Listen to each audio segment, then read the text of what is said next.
So really excited for today's session. No, I was already introduced, but my name is Coby. I'm the co-founder and CEO at Ideation. And really just a brief background and why we're talking about this subject and kind of what gives us, justification and hopefully some weight behind what we're saying. So we run these types of innovation programs, specifically via challenges in 39 countries and 185 cities. Really what the software does is help you capture, evaluate, and implement ideas and manage that process. But we've learned a lot about the best practices for how we actually go about running these challenges. We see, from doing this hundreds of times, what works really well and what doesn't work so well. So really looking forward to sharing those insights with you today. And just to cover a quick agenda. So first and foremost, for those of you that might be new to employee innovation, I know that for the innovators community, most of you are subscribed here for running innovation programs, but really covering first the business case and the why behind running one in the first place. Then we're going to define what challenges are and how we create effective challenge statements, how we can do promotion of our challenges, about designing evaluation criteria, and incentivizing people to participate. Then where the rubber meets the road, selecting and making ideas happen. And we'll close out with common obstacles, best practices, and a question and answer session. So lots of content to get through in the next 30 minutes and hope you're all ready and riled up to go. Outcomes that I'm really hoping to leave you with today, how to go about taking what you learn and actually receiving ideas that will produce a measurable impact for your organization, engage a high percentage of your workforce, and very importantly, help you look like a rock star to your leadership team. So for starters, why is it important to engage employees in their ideas in the first place? So according to a recent McKinsey study, they did this study a couple of months back when COVID was first starting, but 90% of executives believed that COVID-19 would fundamentally change the way they do business over the next 5 years. And 85% of them were concerned that COVID would have a lasting impact. Yet only 21% felt that they had the expertise, resources, and tools to adapt to this change effectively. And this ties right to the next point, right? So technology is accelerating the rate of disruption. And when you have huge, sea changes and how things happen overnight, hence everybody now is a pro at Zoom, right? Those also accelerate the rate of innovation. And in the last 15 years, 52% of the Fortune 500 companies are no longer listed on the exchange. That is a decrease in the last 60 years of over 60. This is always tough to say. Over the last 60 years, basically every year, the average life expectancy has gone down on average by a year. So, 60 years, a 60-year reduction in your average life expectancy if you're listed on the Fortune 500. Another way of looking at this that I like to tap into is really looking at the years technology adoption. So number of years it takes to reach 50 million users. And as you can see, this curve is exponentially decreasing. So for phones, 75 years, down to television, it was just 13 years. Internet was 4. And then anybody that had Pokemon Go, in the US, it was a really big hit for a very short period of time, but it only took 17 days for Pokemon Go to reach 50 million users. Really, the theme here is that no industry is safe from disruption. We've seen this in the transportation and media and content industry over the last decade.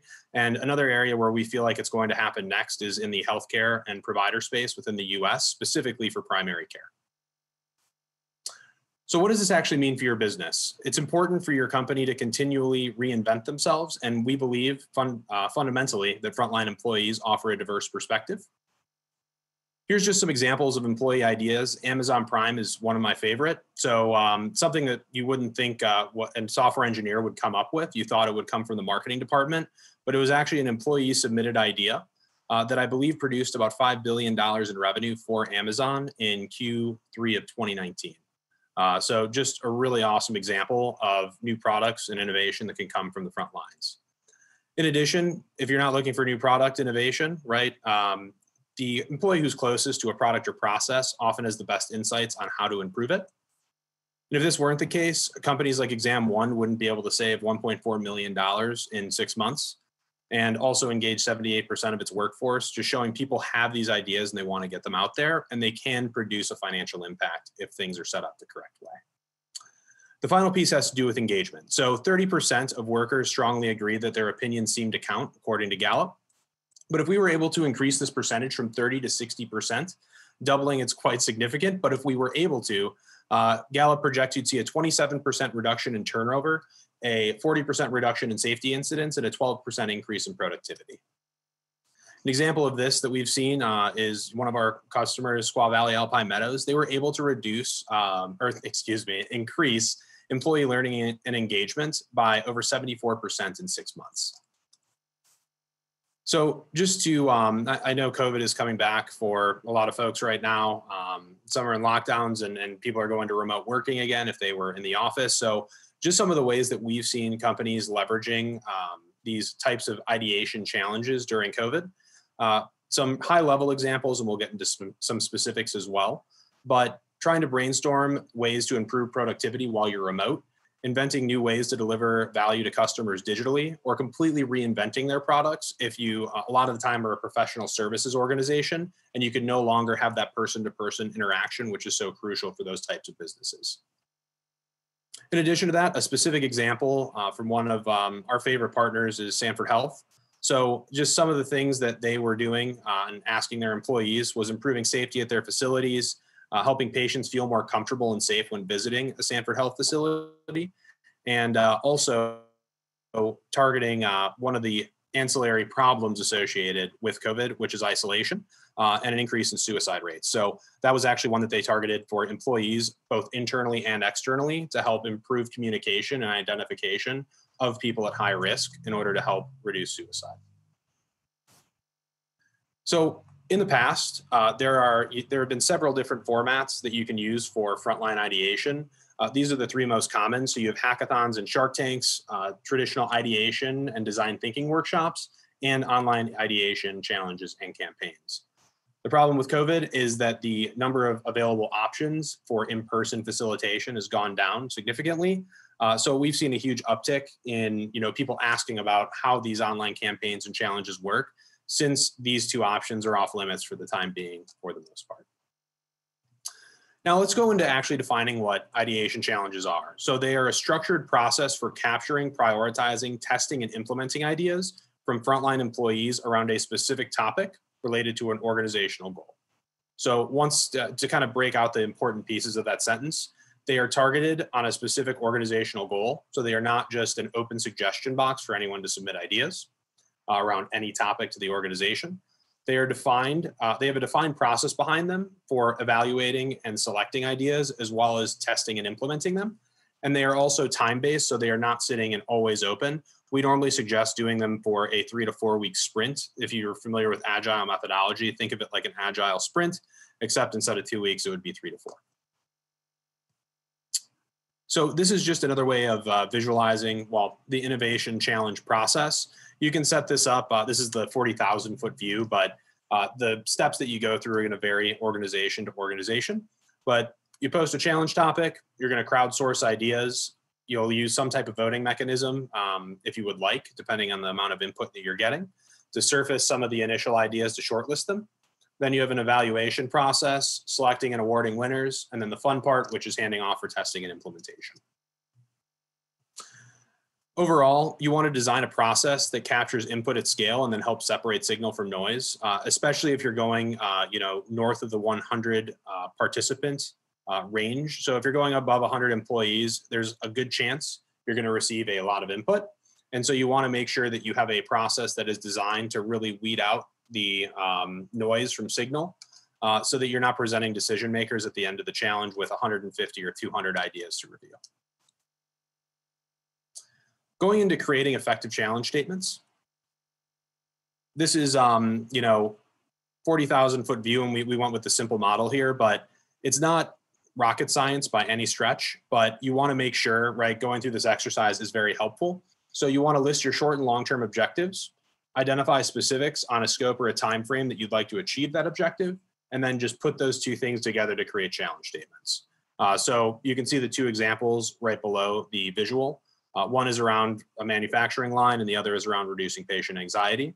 But you say the scope, right, that you wanted 5% in terms of manufacturing, before, during, and after care takes place in terms of patient anxiety, and then you just combine those two together. Some thought starters that we can share after this. This presentation will be distributed to everybody afterwards. So here's just some thought starters for yourselves. We see this ran in these types of initiatives ran in every single department. It's HR to manufacturing, production lines to sales teams, marketing teams. So these are just some thought starters for you. Going into promotion. So this is just, we're going to go over high level what a communication plan is and then dive into some of the different components of it. But what's in your communication plan is you want to have a unique branding and name for your program. You want to have uniform messaging and themes for your communications. And you want to make sure that you have pre-launch comms, but more importantly, I would argue, especially if you want to build this into your culture, is to have post-launch communications. And that's one of the most common areas where we see people falter, is they capture all these ideas, the initiative is over, and then they start routing the ideas to relevant folks, and people never hear back. And then you're going to run into the, ideas going into a black box syndrome, where the next time when you ask for ideas, it's going to be more difficult to get people to engage. Some of the online promotion methods that you have available to you, company e-newsletters, your intranet, pre-launch emails. People aren't really in person right now for most of us in the room, but TV slideshows are actually another thing if you have those in office, which we found to work really, really well. A lot of these options that I'm going to show you, right, are pretty high level. The thing that you want to do is sit down and map out what are the different ways that your company communicates today. And based upon that, right, try to hook into those different channels so that you're talking to people where they're used to being heard from. Some of the, just examples of going into the best practices for communications. So as you can see, this has dedicated brand behind it. Then the other thing that's a pro tip in here is that if you can have it signed by the CEO or a member of the senior leadership team, even if it's being sponsored by another department, we found that to significantly increase the number of people that are actually going to click through and participate versus if you have, right, a manager or lower level employee in the organization signing that.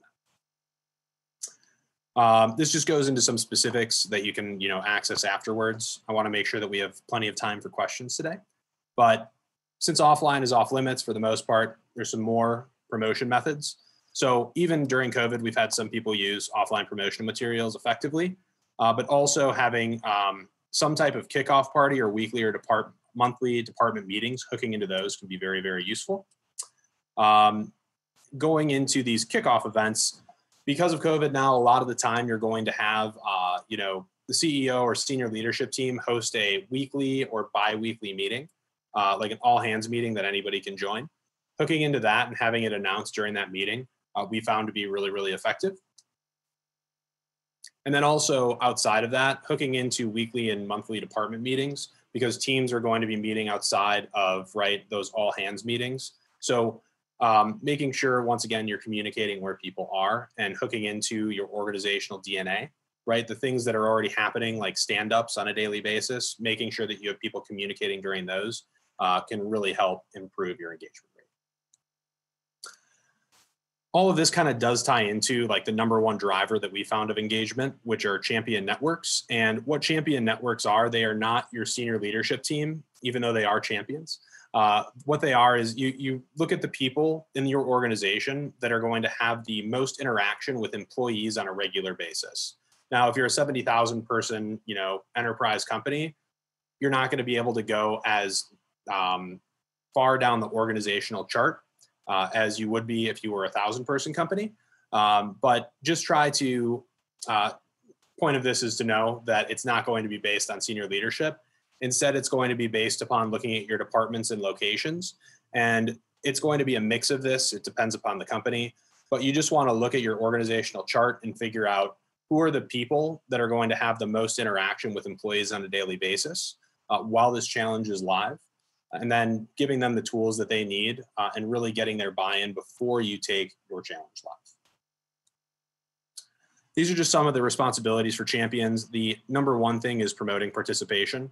And then if you're running this in an online format, whether that's via Slack or Microsoft Teams, or you're using a dedicated tool, making sure that they're commenting on ideas that are coming through.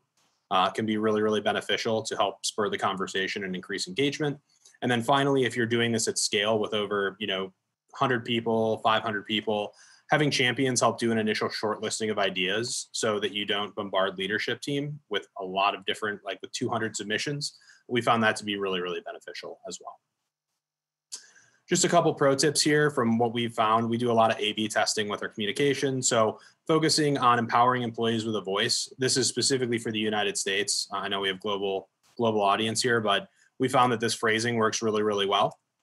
Something else we found though that might be a little counterintuitive is that you want to avoid overusing the term innovation and actually instead use ideas and suggestions. We found that you get lower click-through rates and open rates by using too much terminology around innovation. Our best guess behind that after, analyzing things was that people might not perceive themselves as innovative, but they do perceive themselves as having ideas or suggestions for how to improve things or invent new things. Going into designing your evaluation criteria. So what you want to do is make sure that your evaluation criteria, when you get to that phase, so we've collected our ideas, we've done an initial shortlisting, and now they're going to a decision-making body to decide on which ideas move forward. The number one thing is you just want to make sure that those criteria tie back to the organizational goals that you have and set at the beginning of the challenge. As I had mentioned, your challenge statement, it needs based on a strategic objective of the organization. Very similarly, you want to make sure that the evaluation criteria are mapping back to that as well. The stakeholders that you want to engage in the evaluation process should be the ones who are responsible or have the discretionary authority to actually move forward with the ideas and implement them. So instead of, if you're, really depends upon the challenge that you're doing.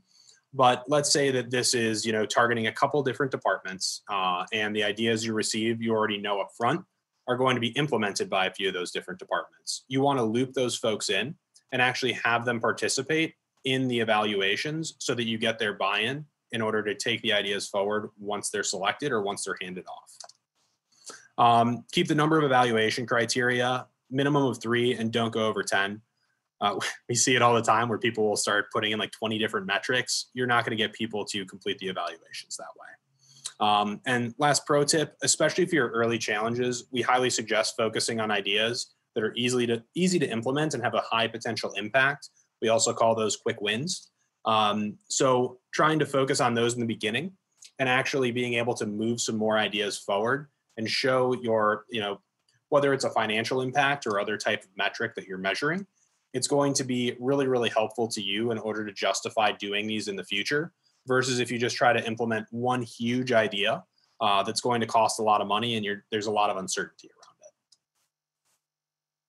Some of the ways you can incentivize participation, we have a full list of these that will be included afterwards, but you have some monetary and non-monetary incentives. In the short term, we find both of these work well.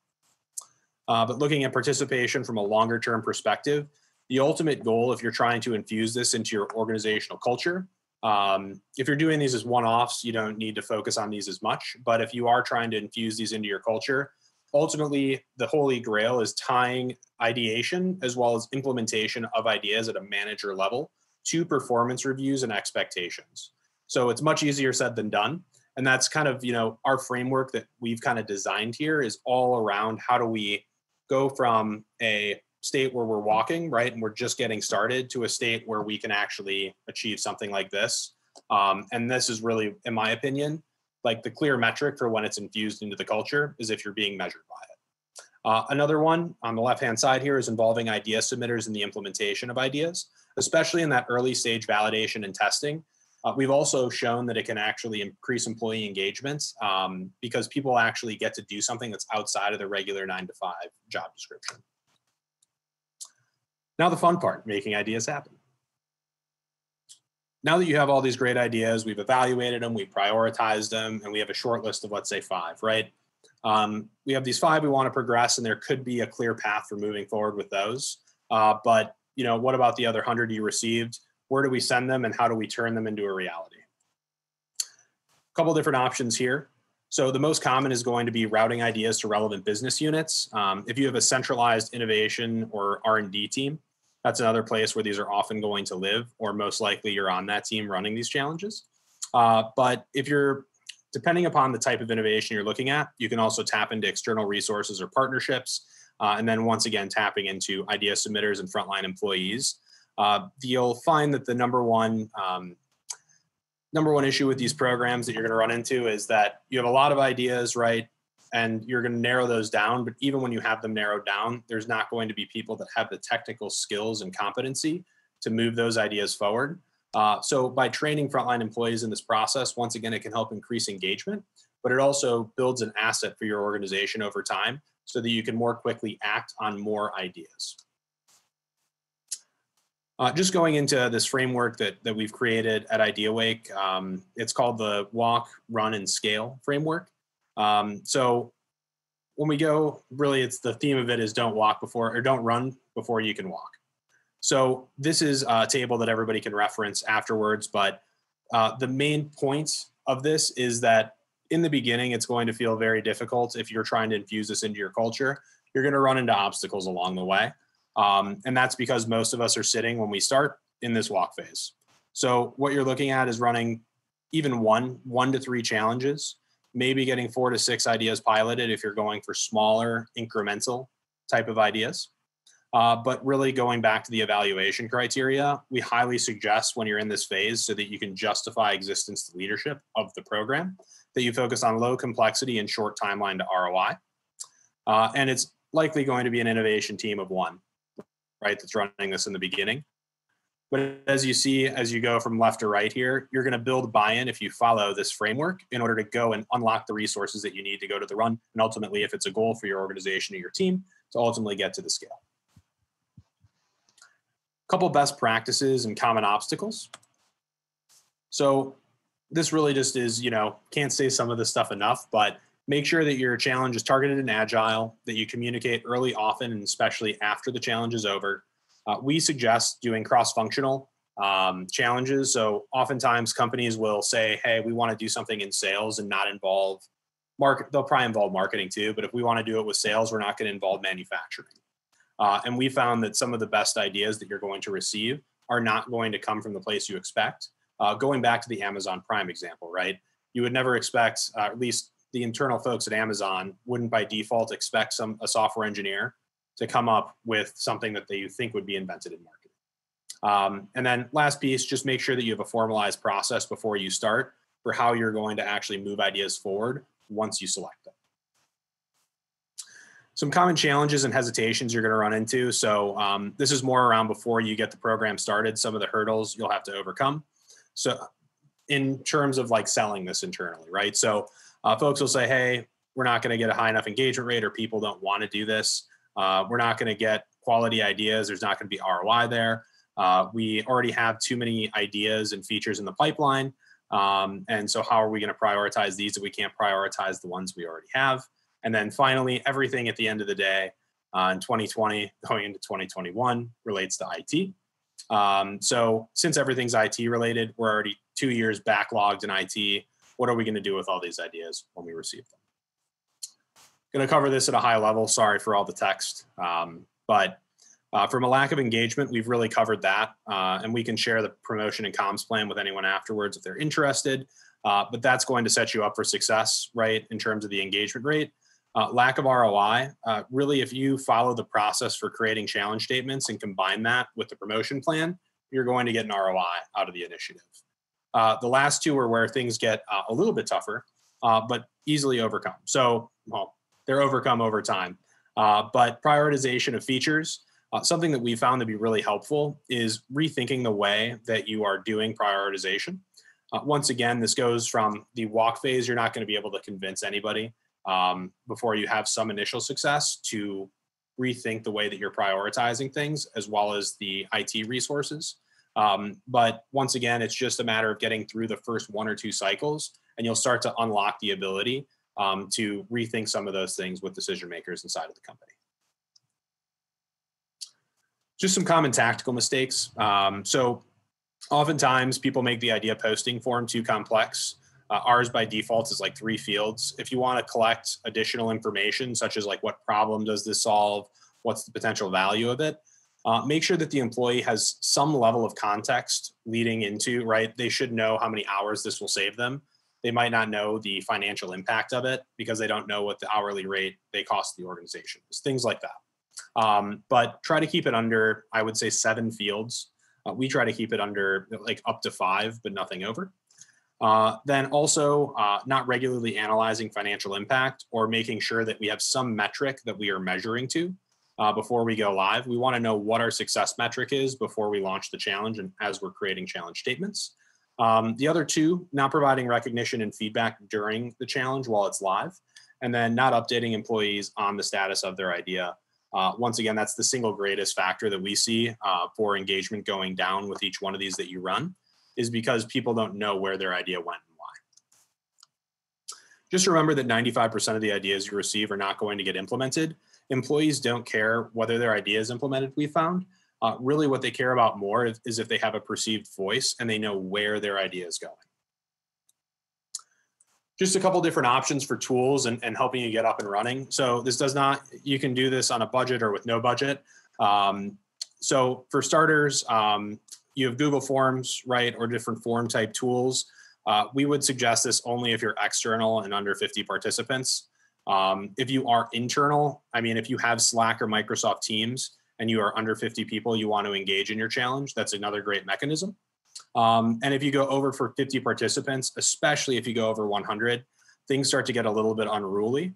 And it gets difficult to be able to communicate back with people, especially if you aren't using some type of dedicated platform. IdeaWake is by no means the only option. There are several out there that you can look at. But these are just some different ways you can get started if you have no budget to if you have budget.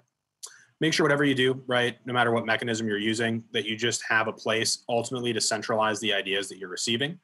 Oftentimes we see people that are collecting some of these on spreadsheets.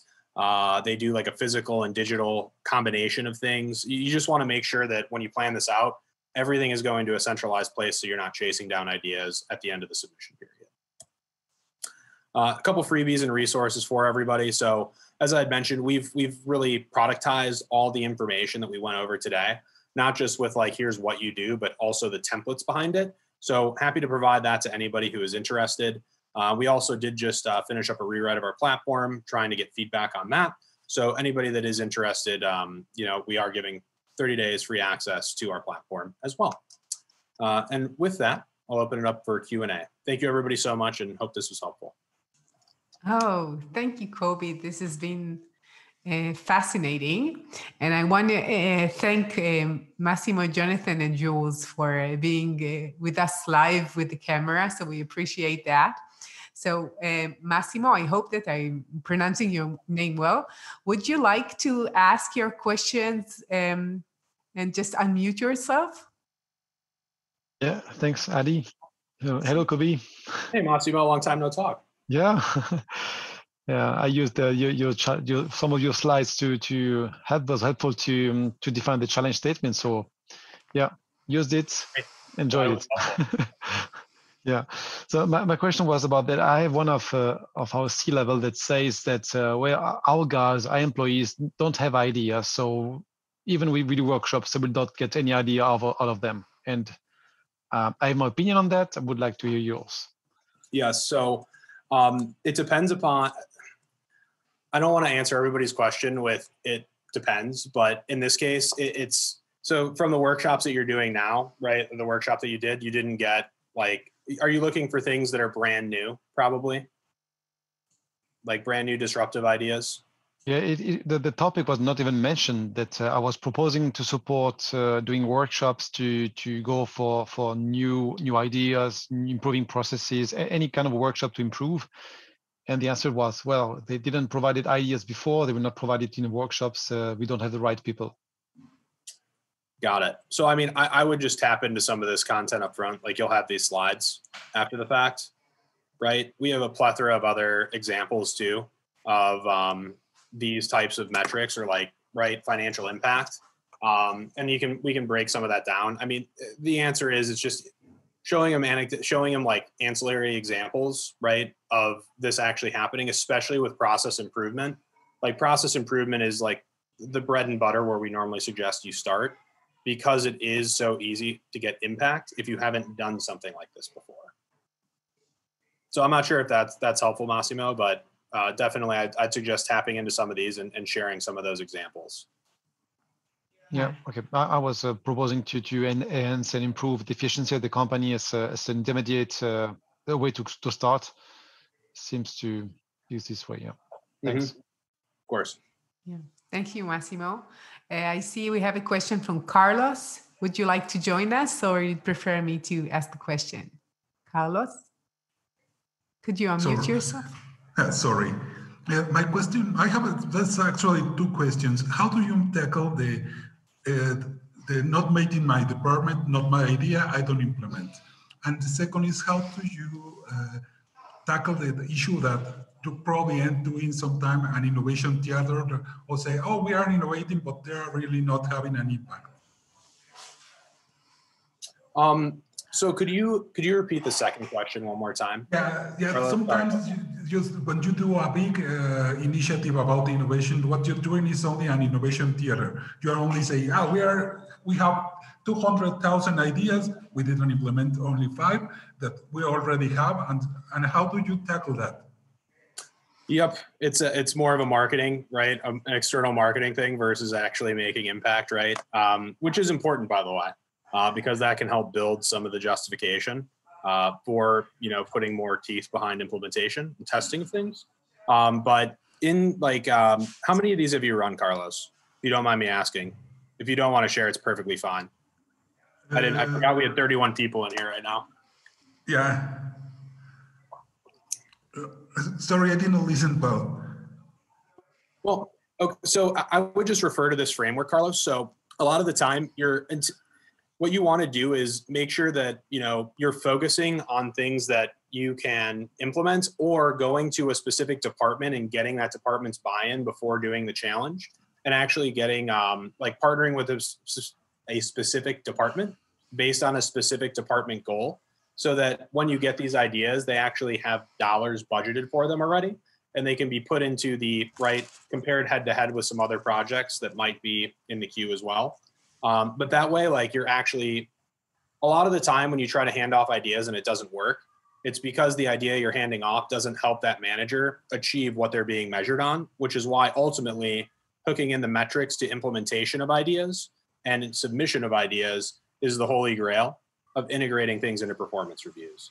So earlier on, the more that you can target a specific department and partner with that department to tackle one of their challenges that's going to help them hit their quarterly goal or their annual goal, that's going to help create alignment between the challenge you're running and that department, so it has a path.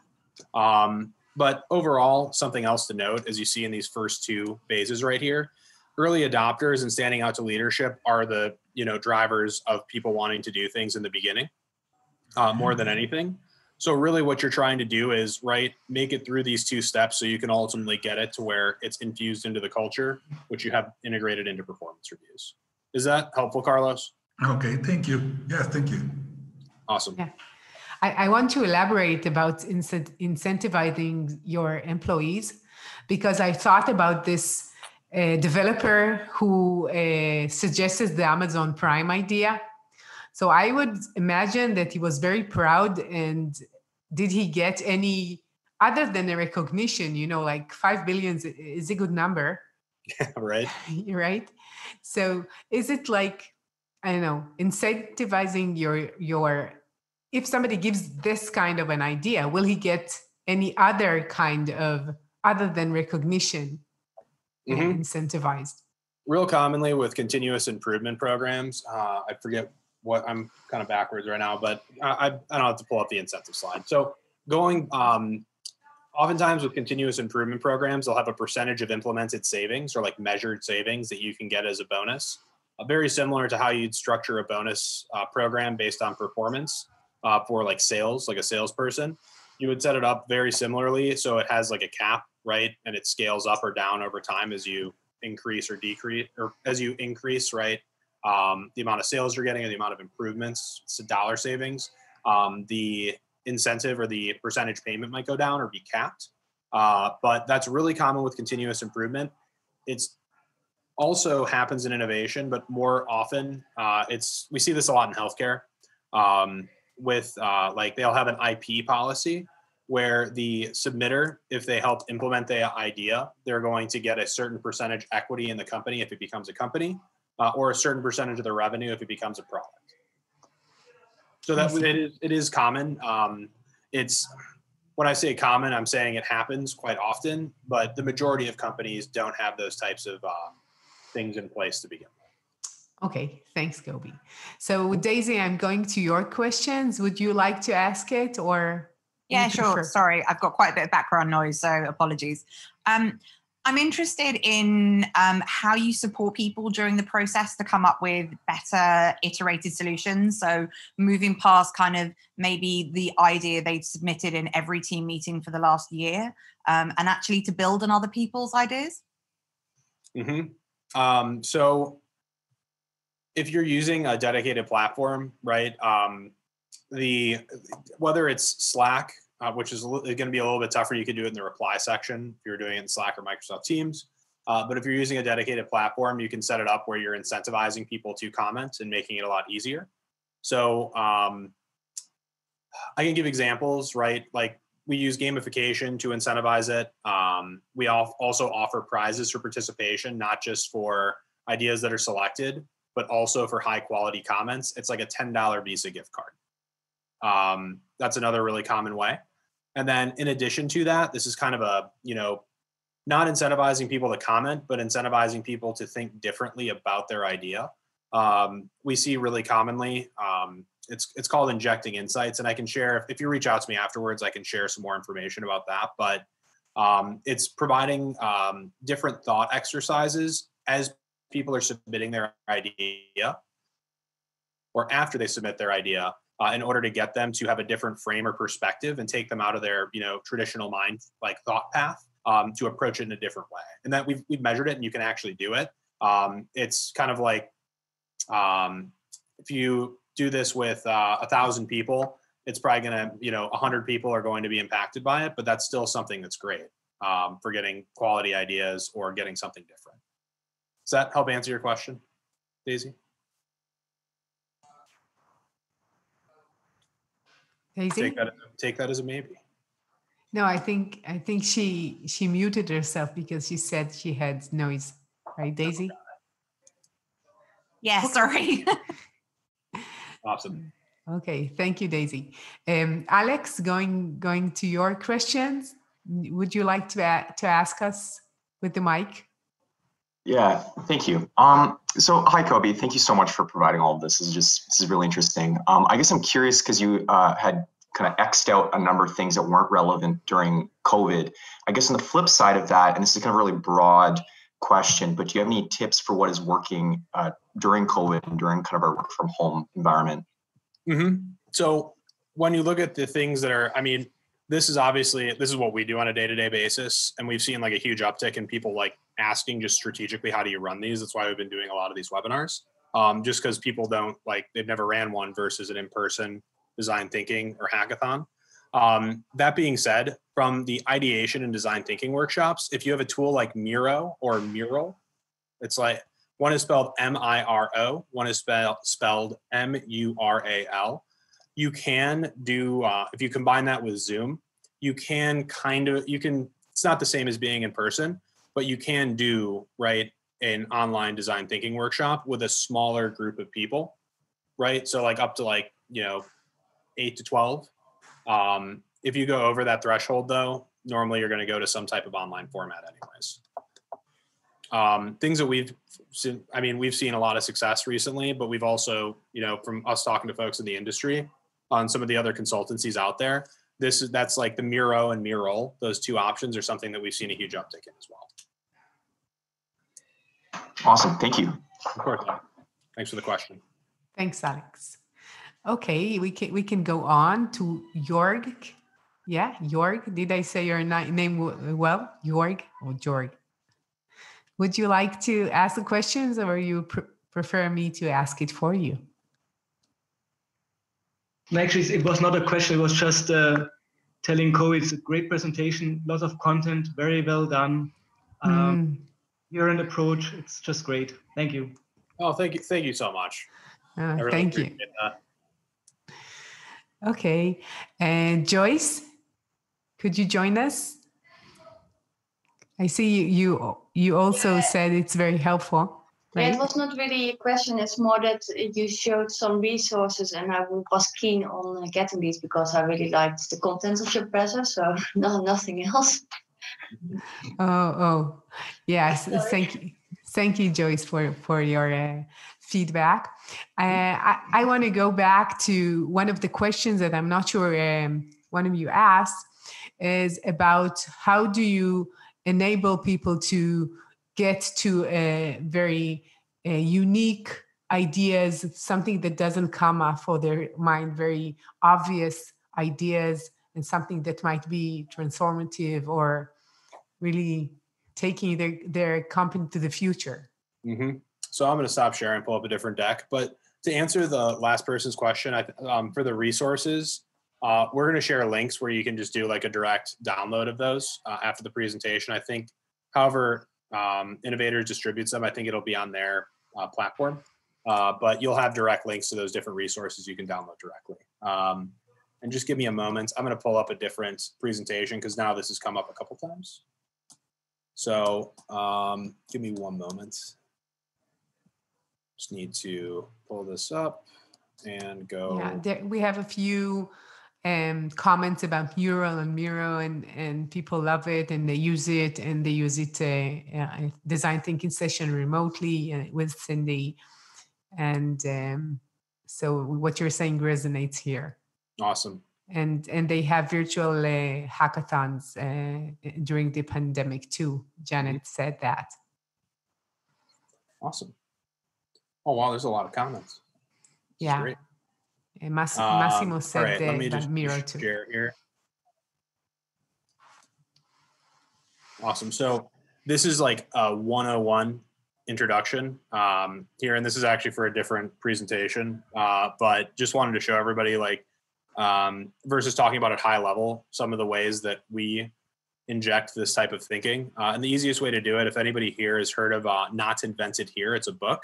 It's like one of my favorite books, but it's based on this theme called cross-industry innovation. And what it does is it takes something, draws an analogy. Everybody I'm sure has already read this piece of it, but you're taking something that is done really well in one industry, and you're essentially what they call copying and pasting it over to another industry. So if you look here, something in healthcare that's really, really, common in the US, they want to learn how to provide a more concierge customer experience. So what can healthcare learn from hospitality about providing a concierge experience? And I would highly suggest checking out Not Invented Here. I think you can search that or Not Invented Here book. And on their website, they have some great examples. So like as an example, McDonald's meets Formula One, if I zoom in on these a bit. So you can see, right, how McDonald's was inspired by Formula One in order to create the 2-lane drive-through. The Uber for X is an example right here. Down to, right, it doesn't have to be like a direct thing. Like as an example here, restaurant, right, design something new and innovative based upon this concept of how an airport baggage claim works. So looking at like examples that you can include as thought starters in your design thinking sessions or in these challenges when you're engaging people more at scale, we found to be really, really helpful. Thank you, Coby. You have another question from Joyce. Joyce, would you like to? Yes, I came up with a question after all. So I was wondering, how does Ideawake support open innovation? And what's your experience if you do open innovation, whether innovators can see each other's ideas or not?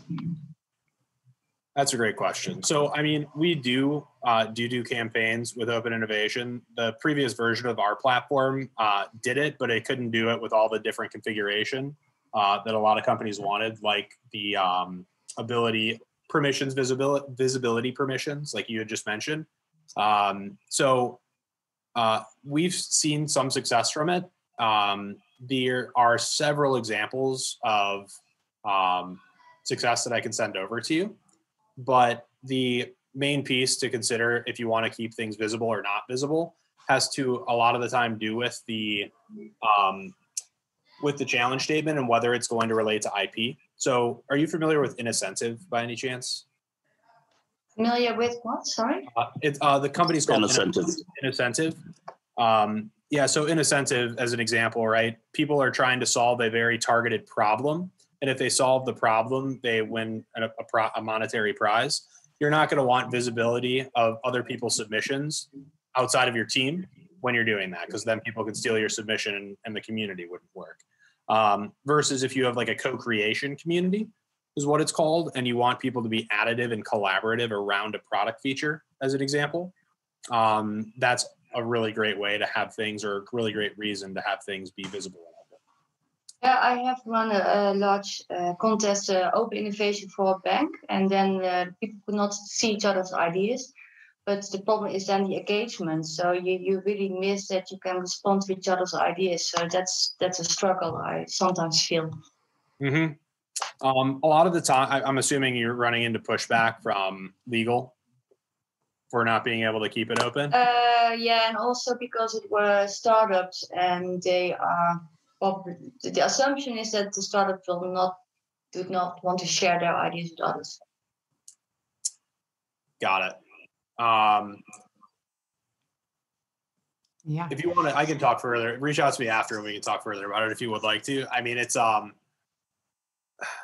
oftentimes when something doesn't work, it's going to be chalked up to people don't have good ideas or people don't want to participate. Oftentimes it's going to be something else.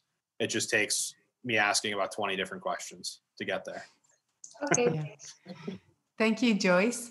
We're almost done. I just want to indicate that Carol said that Rebel Ideas is a great book that could talk about diverse thinking.